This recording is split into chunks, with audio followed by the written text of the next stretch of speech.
오늘은 전도의 요청이라고 하는 제목으로 함께 은혜를 나누고자 합니다. 이 본문의 말씀은 예수님께서 제3차 갈릴리 전도 사역의 첫머리에 일어난 사건을 기록하고 있는 것입니다. 이 본문이 우리에게 주는 메시지가 무엇인지 함께 생각해 보겠습니다. 가장 먼저 우리가 생각해 볼 것은 전도라고 할 때 이 전도는 우리의 영적 생활에 있어서 필수 요소다라고 하는 것입니다.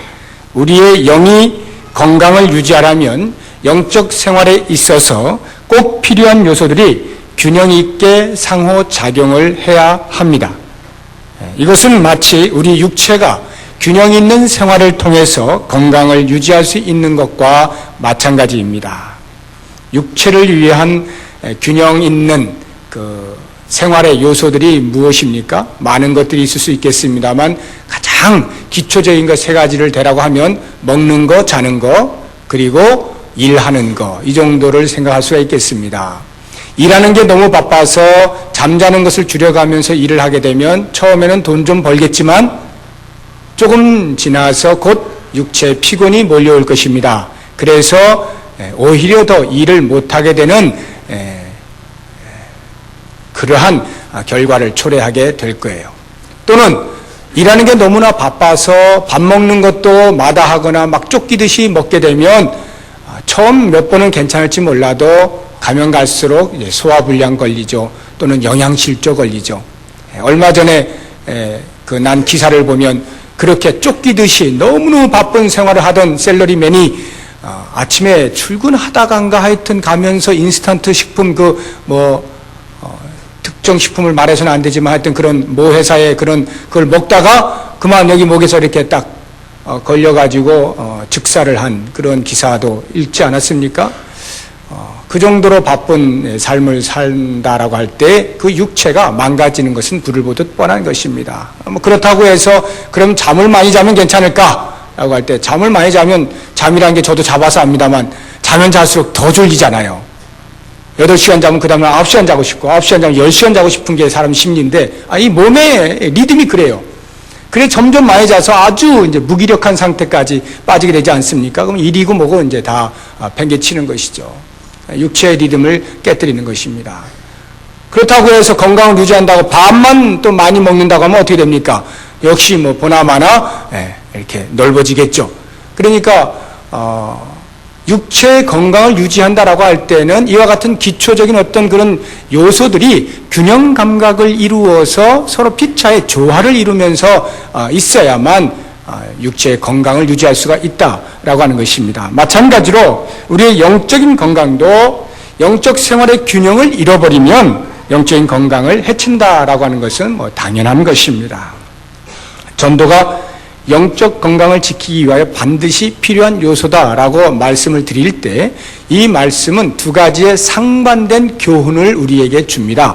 첫 번째 교훈은 뭐냐 하면 그렇기 때문에 이 전도를 결코 소홀히 여겨서는 안 된다라고 하는 것이고요.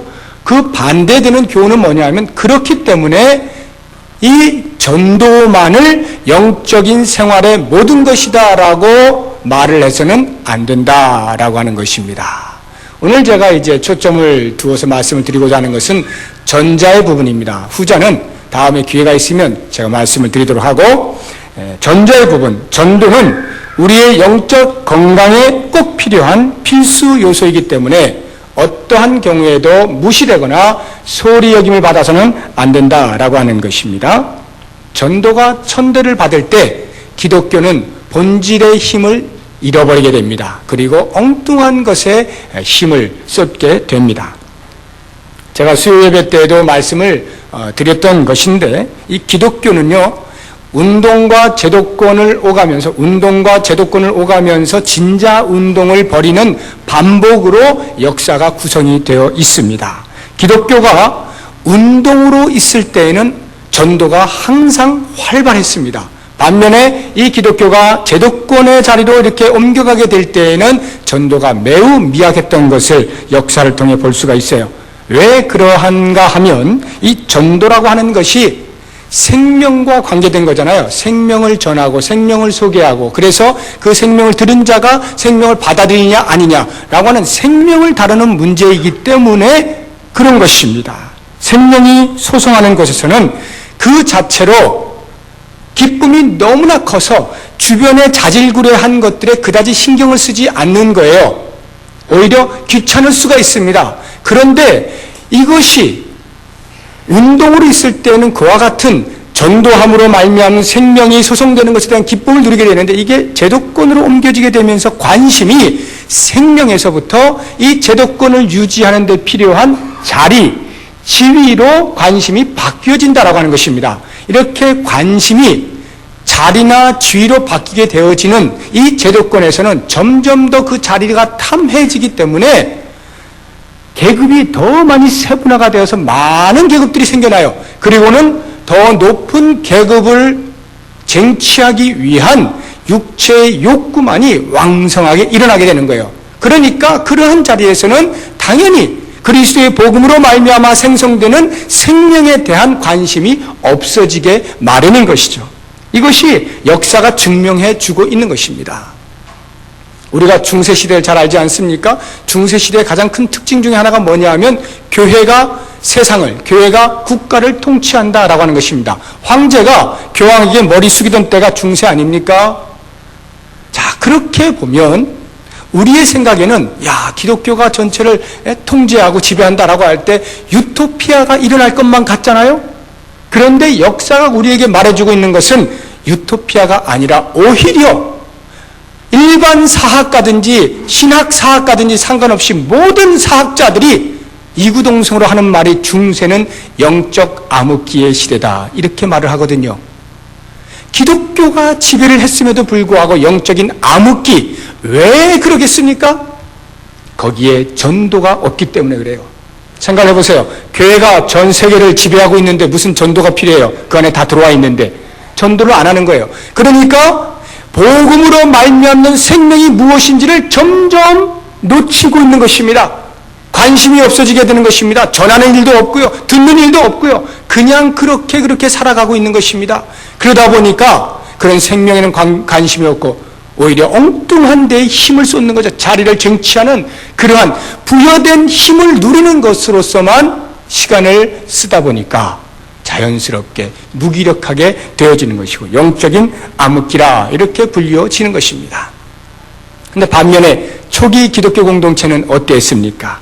오순절 성령 강림 사건이 임하면서 그와 함께 기독교가 운동으로 태동을 한 것을 아셔야 됩니다. 그 초기 기독교 운동사, 그것이 바로 사도행전이거든요. 여러분들이 사도행전을 한번 쭉 읽어보십시오. 사도행전 시대를 살았던 성도들이 어느 한 사람 교회 안에 갇혀서 머물러 있었던 사람이 없습니다. 그들은요, 교회에 모이면요, 서로 사랑하고 교제하고 없는 자들 도와주고 나누고 뿐만 아니라 하나님의 말씀에 귀를 기울이고 말씀을 잘 듣고 함께 모여 예배하고 하나님을 찬양하고 이 모든 일들을 다 했습니다. 거기에 더하여 이 초기 공동체 사람들은 전도를 결코 소홀히 여기지 않았습니다. 늘 전도했어요. 여러분 사도행전 한번 1장부터 28장까지 보세요. 단 한순간도 복음 전하는 것이 빠져있는 단락들이 없습니다. 모든 것이 복음을 전하는 것에 집중되어져 있는 것을 봅니다. 기독교의 운동사, 그것은 복음을 전하는 것에 초점이 맞추어졌다 있다라고 하는 것입니다.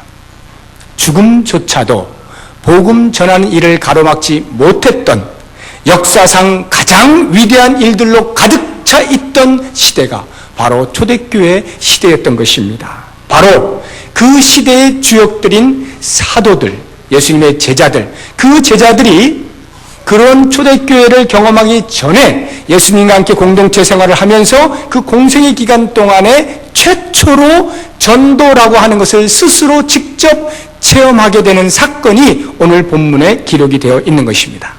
예수님께서 제자들을 둘씩 짝지어서 전도하러 내보내신 거예요. 이 사건에서 우리가 보아야 할 아주 중요한 두 용어가 있는데, 그것이 하나는 부르심이라고 하는 것이고 또 다른 하나는 보내심이라고 하는 것입니다. 이 부르심과 보내심, 이 두 단어는 매우 중요한 신학적 용어입니다. 7절을 보시면 12 제자를 부르사 둘씩 둘씩 보내시며 이렇게 나옵니다. 부르사 보내시며 나오죠? 이 두 개념이 깊은 상관관계가 있다는 말입니다. 물론 이 7절의 말씀 자체가 두 단어의 상관관계를 이해하고 일부러 쓴 그런 용어는 아닙니다. 지금 이 7절의 상황은 이런 거예요. 예수님께서 이제 이렇게 동네를 돌아다니면서 복음을 막 전하시다가 가만 생각해 보니까 이제는 나 혼자 해서는 안 되겠다 해서 제자들에게 복음을 전하는 파송식을 하려고 하니까 얘들아 이리 와 모여라 이리 와 이 부르심입니다. 이렇게 이리 와 해서 놓고 이제 둘씩 짝지어 해가지고 보내시는 장면이에요. 그러니까 이 7절에 있는 내용 가지고는 이 두 용어가 의도적으로 사용된 것은 아닙니다만은 이것보다 훨씬 이전에 발생했던 예수님께서 최초로 제자들을 동네에 돌아다니시면서 한 사람씩 불렀던 그 사건들을 한번 상상을 해보십시오. 그때의 그 부르심, 제자들이 예수님을 찾아간 것이 아니라 예수님께서 제자들 자들을 가서 부른 거예요. 세관에 앉아있는 마태 부르고 물고기 잡고 있는 베드로 부르고 이렇게 부른 것입니다. 하나씩 부른 거예요. 불렀다라고 하는 이 말 속에 담겨있는 의미가 뭐겠습니까? 적어도 부를 때는 부른 자의 목적이 있다라고 하는 것입니다. 목적을 가지고 그들을 부른 거죠. 아무 목적 없이 부를 이유가 없지 않습니까?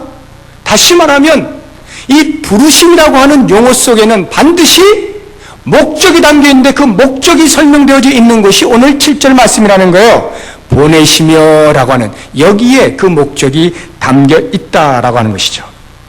다시 말씀드리면 예수님께서 제자들을 부르신 목적은 다시금 그들로 세상을 향해 나아가 복음을 전하게 하려는 목적이었다라고 하는 것입니다. 마태복음 4장 19절에도 보면 이미 그러한 목적이 예수님의 말씀을 통하여 우리에게 증명되고 있죠. 말씀하시되 나를 따라오너라 내가 너희로 사람을 낚는 어부가 되게 하리라. 나를 따라오너라 부르셨죠? 그리고는 뭐 하신다는 거예요? 사람 낚는 어부로 보내주겠다라고 하는 말씀이거든요. 부름받은 자는 반드시 보냄을 받는다라고 하는 진리의 말씀입니다. 물론 이것보다 선행되어져야 할 우리의 인식은 보냄을 받을 자는 반드시 먼저 부름받아야 한다라고 하는 것입니다. 지금 제가 말만 거꾸로 했습니다만 이 인식이 대단히 중요한 인식이에요. 예수 그리스도에 의해서 부름받은 자, 예수 공동체 안에 들어온 자, 예수 그리스도를 구주로 고백하고 예수를 따라가는 자, 예수를 삶으로 경험한 자, 그러한 사람, 즉 한마디로 그리스도인 이 사람이 보냄을 받을 자격이 있다라고 하는 것입니다. 도를 모르는데 어찌 어딜 가서 도를 전하겠어요? 도를 경험해 본 적이 없는데 어떻게 도를 소개를 하겠습니까? 그러니까 구원의 감격과 기쁨과 흥분을 체험한 사람들, 이 사람들이 그 도를 전할 수가 있는 것입니다. 이런 면에서 볼 때 전도라고 하는 것은 부름받은 우리들에게 있어서 특권인 것을 알 수가 있는 것입니다. 그런데 만약 구원을 얻은 자임에도 불구하고 구원의 소식을 전하지 않으면 어떻게 됩니까? 제가 왜 이 말씀을 오늘 강조하려고 하느냐면 오늘날 많은 교회들이 화석화되어 가고 있는 이유 중에 하나가 이와 같이 전도하는 일을 소홀히 여기기 때문이거든요. 그래서 오늘 말씀을 통해서 우리의 삶 가운데 소홀히 여겨졌던 이 전도에 대해서 다시 한번 자각을 하자라고 해서 제가 이 말씀을 지금 강조하는 거거든요. 한번 생각해 보세요. 구원을 얻은 자인데 내가 보냄을 받지 않아요. 구원의 소식을 전하지 않아요. 그러면 어떻게 되겠어요? 우리의 신앙생활에 균형이 이루어지는 것입니다. 균형이 깨지는 거예요. 균형이 깨지게 되면 그런 상태로 계속 시간이 흘러보세요. 영적인 건강에 적신호가 오는 것입니다. 나중에는 돌이킬 수 없는 상황에까지 올지도 모른다라고 하는 것입니다. 우리는 그것을 잘 못 느낄 수가 있어요. 모든 예배 때마다 우리는 잘 나와요. 예배 잘 참석합니다. 하나님께 예배 드립니다. 그리고 성경 공부 있으면 다 참석해서 공부도 해요. 아멘 할렐루야 받아들입니다. 그리고 사회를 돌아보면서 혹시 가난한 자들이 있는가, 혹시 불편한 자들이 있는가, 소외된 자들이 있는가 돌아봅니다. 성도 간의 아름다운 사랑의 교제도 나눕니다. 이 모든 것을 다 해요. 전도하는 것만 빼고는 신앙인으로서 하등의 문제가 없는, 아주 손색이 없는 그러한 삶을 삽니다. 그런데 이상하게도 그러한 삶을 삶에도 불구하고 왠지 모르는 영적 무기력감을 혹시 느끼신 분 안 계십니까? 왠지 나의 신앙생활이 다람쥐 쳇바퀴 도는 듯이 이게 뭘까라는 생각을 해보신 적 없습니까? 왠지 봉사를 실컷 했는데도 불구하고 가슴이 답답해지는 그러한 경험을 해본 적 없어요? 그러신 분들은요, 한번 돌아보세요. 전도를 안 해서 그래요. 전도를 안 해서. 왜 그런가요? 전도는 생명이라고 그랬잖아요. 생명이 오고 가는 것이 전도인데 그것을 안 하니까 마음의 생명력이 없어지는 거예요. 그러니까 점점 일은 뭘 많이 하는 것 같은데, 예배도 많이 드린 것 같은데 영적으로 소진이 되어지는 것입니다. 건강에 적신호가 왔다, 이런 말이죠. 사랑하는 여러분, 우리는 예수님의 그 구원의 초청에 반응을 해서 부름을 받은 사람들 아닙니까? 그래서 이 자리에 있잖아요. 그렇다고 한다면 예수님께서 이제 때가 되어서 우리들을 다시 세상으로 보내시고자 할 때 구원의 소식을 너도 전해라 라고 할 때에 그것에 대한 정당한 반응도 역시 해야 되는 사람들 아닙니까? 그 사람은 깊이 생각을 해보시기 바랍니다. 아니, 나는 아니지. 목사님부터 일단 하시고 또 전사님 하시고 뭐 장로님 하시고 그래도 꼭 필요하다면 제가 한번 해보든지 말든지 라고 생각하시는 분 잘 생각해 보세요. 이렇게 부름을 받은 사람들, 여러분이 만약에 부름받지 않은 사람이라면 신경 쓰지 마세요. 안 나가셔도 돼. 근데 만약 부름받았다, 내가 구원받은 사람이다 라고 할 때는요, 어느 한 사람 예외 없이 보냄을 받았다라고 하는 사실, 보냄 받았다라고 하는 말을 두 단어로 사도 이렇게 말을 합니다. 사도라는 말 뜻이 보냄을 받은 자라는 뜻이거든요. 우리 모두가 사도란 말이에요. 그것은 성경이 우리에게 증명을 해주고 있는 거예요. 여기 7절에 나오고 있는 보내시며 라고 하는 이 단어가 아포스텔로라고 하는 말이거든요. 이게 아포라고 하는 것과 스텔로라고 하는 두 단어가 합성으로 된 것입니다. 아포가 어디로부터 이런 전치사예요. 스텔로가 떠나다라는 말이거든요. 합쳐서 어떤 뜻이 되느냐 하면 어디로부터 분리되어 떠나다, 보내다 이런 말이에요. 다시 말하면 특별한 목적을 가지고 파송되다 이런 말이거든요. 이게 아포스텔로예요. 이것의 명사형이 아포스톨로스입니다. 아포스톨로스. 명사 보냄 이렇게. 그러면 그것에 의해서 파생되어진 영어 단어가 있는데 그게 어파슬이라고 하는 거예요. 어파슬. 사도라는 뜻입니다. 다시 말하면 그리스도에 의해서 부름받아서 다시금 그리스도에 의해서 보냄을 받는 누구를 막론하고 다 사도란 말이에요. 그러나 이 땅에 지금은 사도는 없어요. 사도는 그때 끝났습니다. 그래서 우리를 가리켜서 뭐라고 말을 하느냐? 사도의 계승자다 이렇게 말을 해요. 교황이 사도의 계승자가 아니라 복음을 받아들이고 그 복음을 전하는 모든 그리스도인들이 다 사도의 계승자, 사도적 계승을 한 사람들이다 라고 하는 말이에요. 그래서 우리는 부름받았을 뿐만 아니라 이제 주의 말씀을 들고 나아가는, 세상을 향해 나아가는 사도적 삶을 살아야 하는 사람들인 것을 꼭 인식을 해야 하는 것입니다. 그렇게 우리를 세상으로 보내실 때 예수님께서 그냥 아무 생각 없이 그냥 야 가 이렇게 하신 게 아니에요.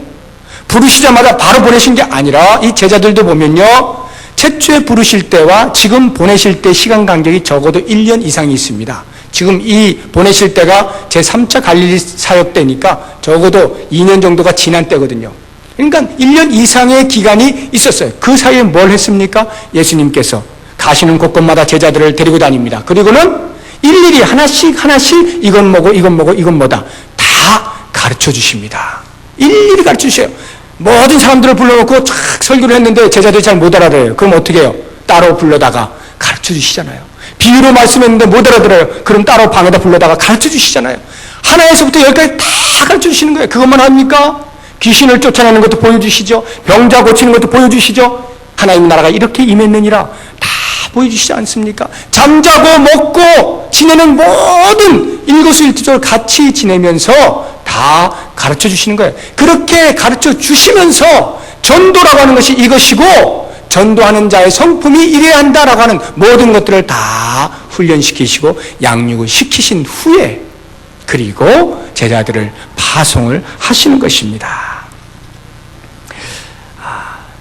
그러므로 우리가 복음을 들고 세상을 나아간다라고 할 땐 겁먹을 필요가 없는 거예요. 적어도 주님께서 우리를 사용하시고자 할 때에는 그와 같은 훈련을 어느 통로를 통해서든지 반드시 시키시고 보내시지 아무것도 밑도 끝도 없는데 그냥 나가!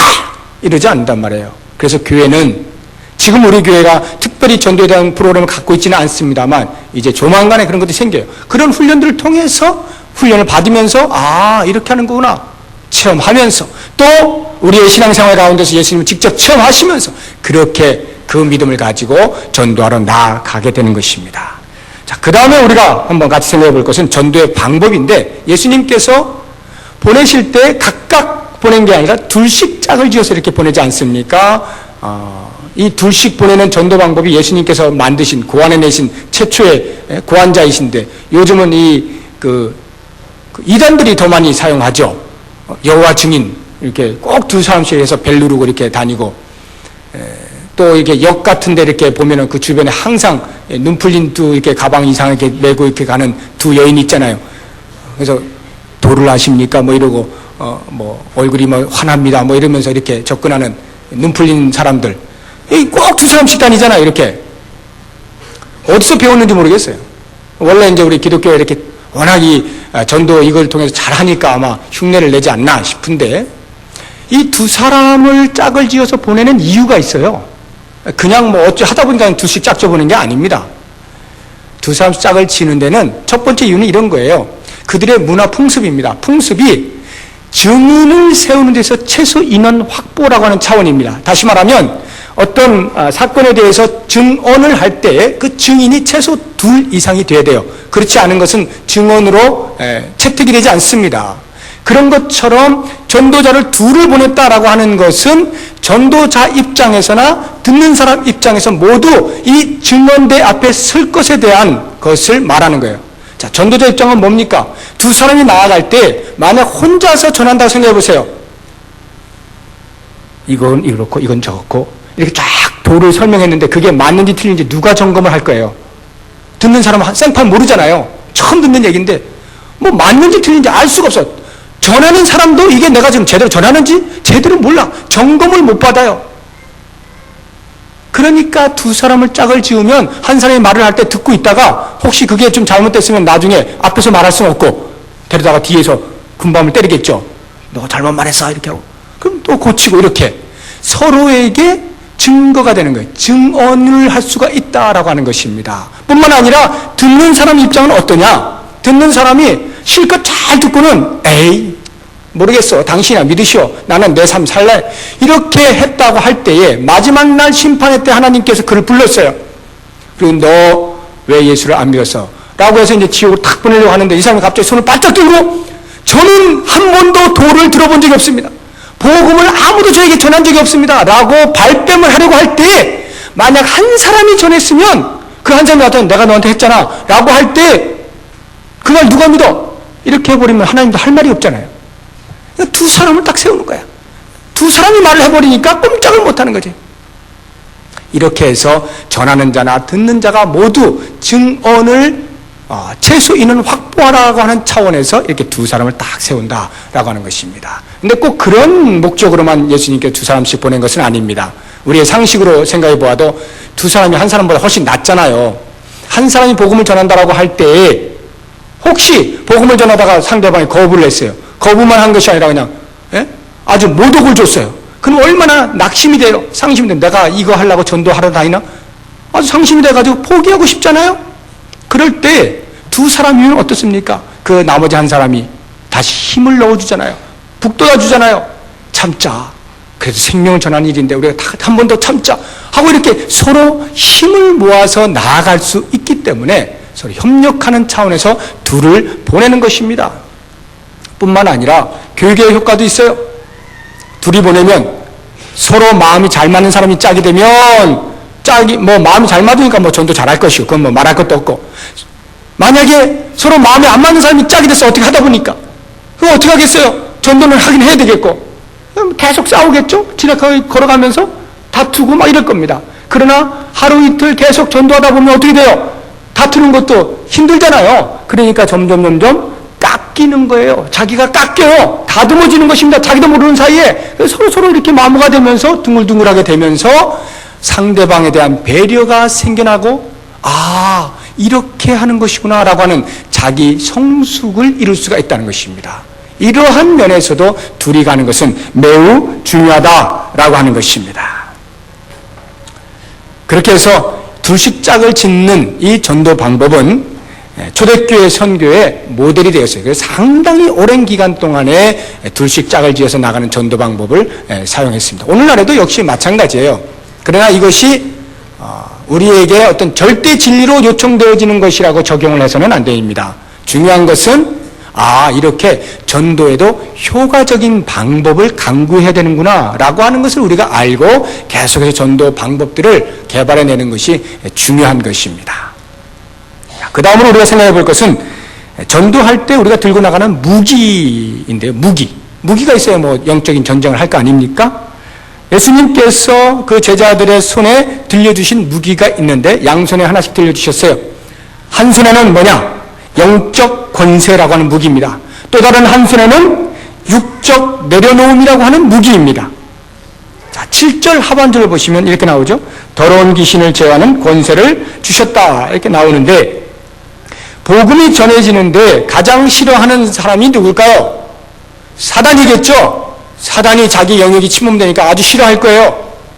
사단의 수하에 있던 귀신이 얼마나 화가 나겠어요. 그러니까 막 벌벌 떨고 입에 거품을 물고 침을 흘리고 막 잡아먹을 듯이 눈 뒤집어 까면서 이렇게 막 달려들어요. 복음을 전할 때. 특히 복음이 처음 들어가는 것을 보세요. 그런 것은요 아주 강력한 반대 세력들이 있습니다. 그게 다 귀신의 장난들이거든요. 복음을 전하는 그곳에는요 귀신을 제압하는 기적들이 많이 나타나요. 실제로 선교사님들이 그런 오지에 가가지고 최초로 복음을 전하는, 한 번도 들어본 적이 없어요. 귀신이 얼마나 놀랄 거예요. 이게 뭐야 도대체. 깜짝 놀라가지고 막 대든단 말이에요. 그때 복음의 능력이 그를 팍 칠 때 선교사 입을 통해서 귀신이 쫓겨나가는 그런 일들을 비일비재하게 보는 것입니다. 뿐만 아니라 병자들도 막 그냥 고쳐지는 거예요. 왜요? 하나님의 나라가 임했다는 것을 그들에게 보여줘야 되기 때문에, 하나님의 통치가 시작되었다고 하는 것을 그들로 하여금 알게 해야 되기 때문에 그와 같은 기적들이 사람들을 통하여 나타나는 거예요. 예수님께서 제자들이 그와 같은 권세를 주셨어요. 13절에도 보면 귀신을 쫓아내기만 했습니까? 병자도 많이 고쳤다라고 나오지 않습니까? 그런데 이러한 영적인 권세, 귀신을 쫓아내거나 병자를 고치거나 하는 치병의 권세를 주는 이러한 것이 무기다라고 할 때는 참 이해가 돼요.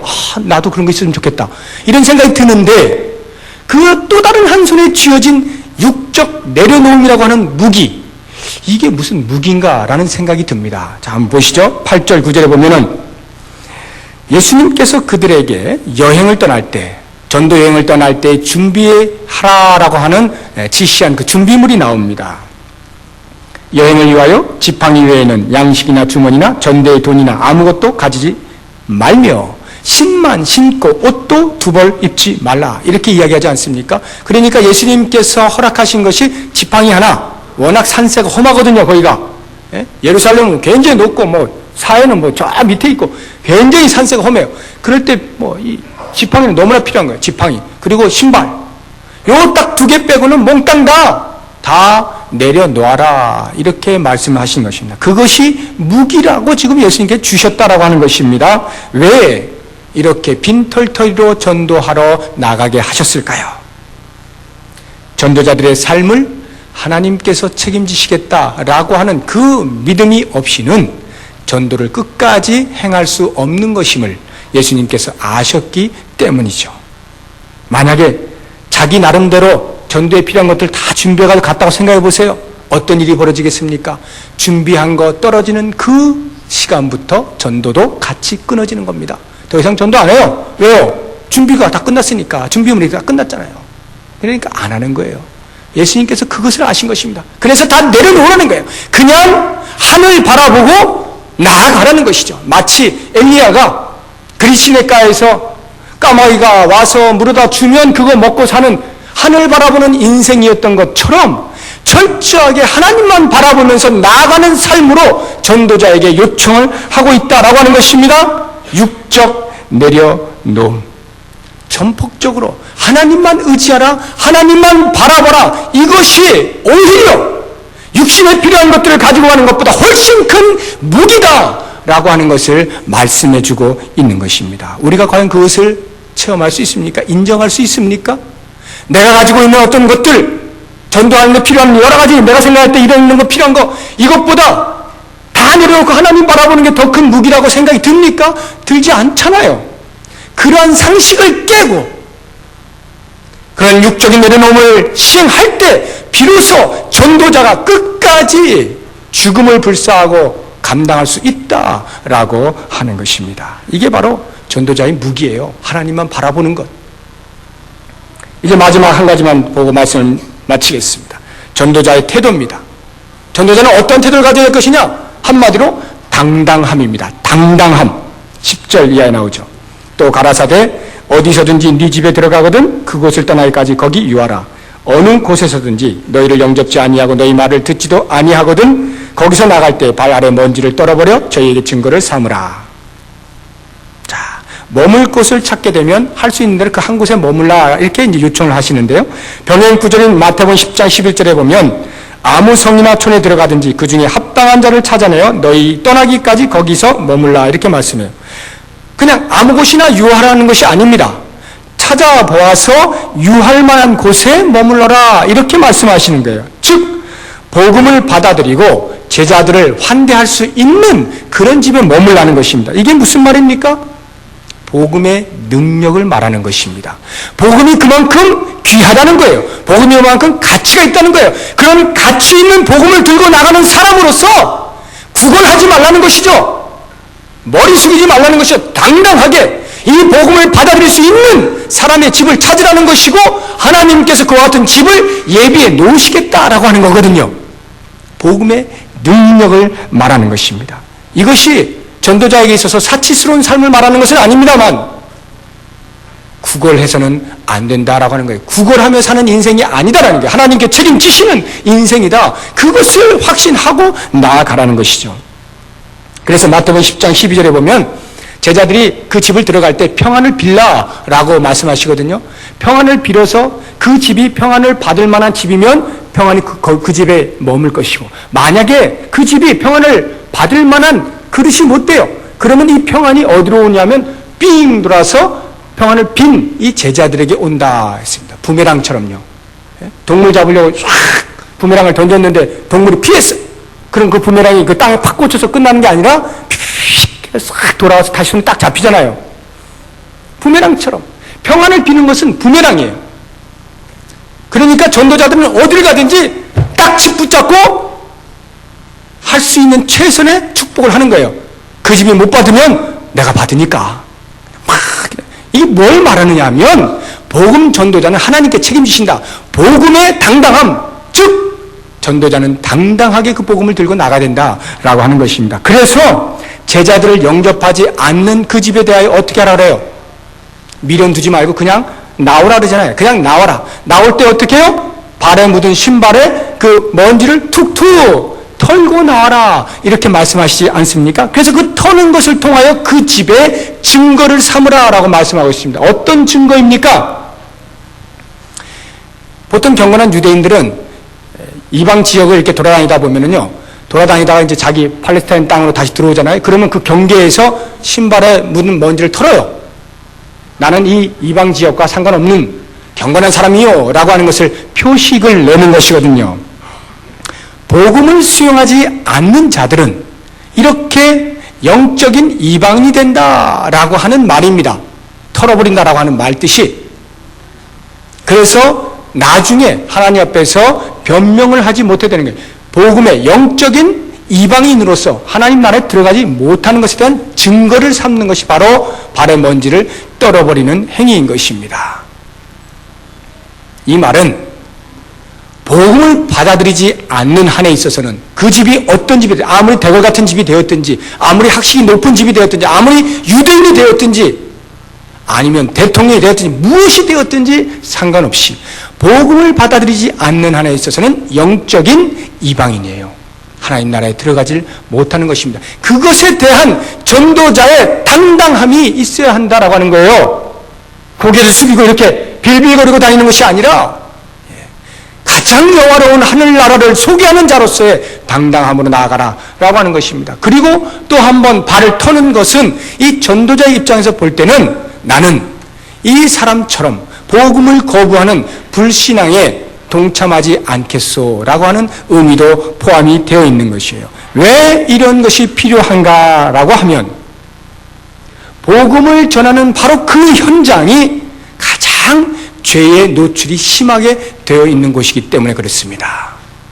병원, 사람을 고치는 병원에 병균이 제일 많잖아요. 그래서 옮길 확률이 제일 높아서 늘 손 씻고 이러는 거 아닙니까? 그런 것처럼 복음을 전하는 생명이 막 이러는 그곳에 죄가 가장 심하게 노출되어 있단 말이에요. 그래서 복음을 전했는데도 불구하고 자기 자신이 죄의 오염이 돼가지고 그만 자기 자신은 버림을 받는 일이 있을 수도 있다는 거예요. 그래서 사도 바울이 그렇게 고백하지 않습니까? 내가 날마다 내 몸을 쳐 복종하는 것은 내가 복음을 전한 후에 그만 나는 내가 버림을 받을까 두려워하여서 날마다 내 자신을 쳐 복종시킨다라고 고백을 하는 것입니다. 우리가 발에 먼지를 떨어버린다라고 하는 것은 바로 그와 같은 복음을 전하다가 혹시 나 자신을 돌아보지 않냐고 내가 실족할까 늘 경건의 삶, 죄악과 떠나는 삶을 살아주어야 한다라고 하는 의미인 것입니다. 이제 말씀을 맺겠습니다. 여러분, 제자들이 이렇게 예수님에 의해서 부름을 받고 보내심을 받아서 나아가서 어떻게 합니까? 12절에 보니까 제자들이 나가서 회개하라 전파하고 많은 귀신을 쫓아내고 많은 병인들을 고쳐주었다라고 하는 것입니다. 회개하라 전파한 거예요. 우리도 사도적 삶을 사는 사람들로 보냄을 받은 자로서 이렇게 복음을 담대하게 외치되 어디까지 외치느냐? 땅 끝까지 외치고 언제까지 외치느냐? 예수님이 다시 오실 때까지 외치고 나의 힘이 남아있는 데까지 최선을 다해서 부름받은 자의 사명을 잘 감당해서 하나님 나라를 이 땅에서 아름답게 이루어가는 우리 모두가 될 수 있기를 바랍니다.